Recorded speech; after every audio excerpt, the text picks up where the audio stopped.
એએમસીના swimming પુલમાં Gujarat ફર્સ્ટે reality check કર્યું છે। અસારવાનું જે સ્વિમિંગ પુલ છે એ બિસ્માર સ્થિતિમાં જોવા મળ્યું છે। કેમેરામાં કેદ થયા છે જ્યાં દ્રશ્યો ત્યાં ઉખડેલી ટાઇલ્સ જોવા મળી રહી છે। છેલ્લા ઘણા સમયથી આ સ્વિમિંગ પુલ બંધ હાલતમાં છે।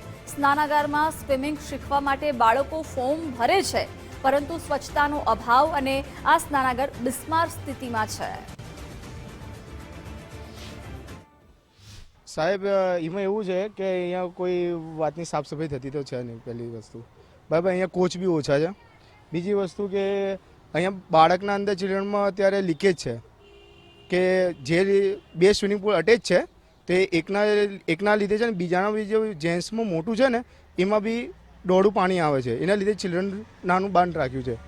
ઉનાળો ધગધગતો તાપ સાથે શરૂ થઈ ગયો છે અને ખાસ બાળકોનું વેકેશનનો સમય પણ એપ્રિલ માસમાં હવે પરીક્ષા પૂરી અને વેકેશનનો સમયગાળો ચાલુ થયો છે। ત્યારે ખાલી અમદાવાદ શહેરના સ્માર્ટ સિટી ગણાતા અમદાવાદ શહેરના સ્નાનાગારો એટલે સ્વિમિંગ પુલની વાત કરીએ તો આ અસારવા વિસ્તાર છે ને, અસારવા વિસ્તારનું ચુનીલાલ જેઠાલાલ પ્રજાપતિ મ્યુનિસિપલ સ્નાનાગાર સકુલ જે છે અમદાવાદ મ્યુનિસિપલ કોર્પોરેશનનું આપ જોઈ શકો છો। આ બેસ્માર હાલતમાં જોવા મળી રહ્યું છે। આ નામનું કહેવાતું ચાલુ છે, પરંતુ અહીંયા હાલત જે તમે જુઓ છો બોર્ડ, એ બોર્ડનું નામ પણ સંપૂર્ણ રીતે સ્પષ્ટ વંચાય નહીં તેવા અક્ષરો છે। આ સ્માર્ટ સિટીની વાત કરીએ તો આ સ્માર્ટ સિટી છે।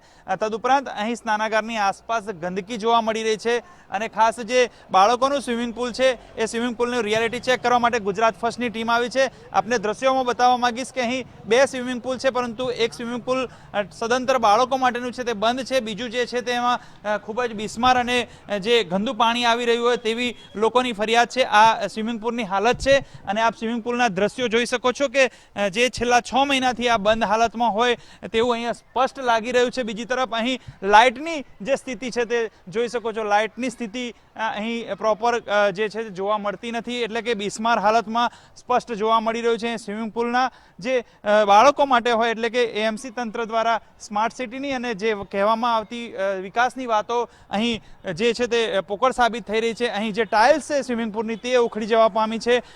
બિસ્માર હાલતમાં એટલે કે વર્ષો જૂનું ખંડેર સ્વિમિંગ પુલ હોય તેવું આ સ્વિમિંગ પુલ છે। લાખો કરોડોના ખર્ચે ગ્રાન્ટ પાસ થતી હોય છે, પરંતુ લાખો કરોડોના ગ્રાન્ટ પાસની વાત કરીએ તો વિસ્તારના સામે જે સ્નાનાગારની સામે જે શાવર છે, શાવર રૂમના પણ તમે જુઓ દરવાજા તૂટેલી હાલતમાં છે। શાવર રૂમ ચાલુ નથી, બાથરૂમ ચાલુ નથી। તદુપરાંત જે આ સ્વિમિંગ પુલની ટાઇલ્સો તૂટેલી હાલતમાં જોવા મળી રહી છે। એટલે કરોડોના જે કહેવાય કે ગ્રાન્ટ પાસ થતી હોય છે, પરંતુ અહીંના કોર્પોરેટર અથવા તો એએમસી તંત્રના જે અધિકારીઓ છે તે સારું અને વ્યવસ્થિત કામ કરવાના મૂડમાં નથી। પ્રજા માટે વિકાસની વાતો કરતું અહીં એએમસી તંત્ર સ્નાનાગારની સ્થિતિ ખાસ આ વિસ્તારની અસારવાની બિસ્માર જોવા મળી રહી છે। કેમેરા પર્સન યજ્ઞમોહન સાથે સચિન કડિયા, ગુજરાત ફર્સ્ટ, અમદાવાદ।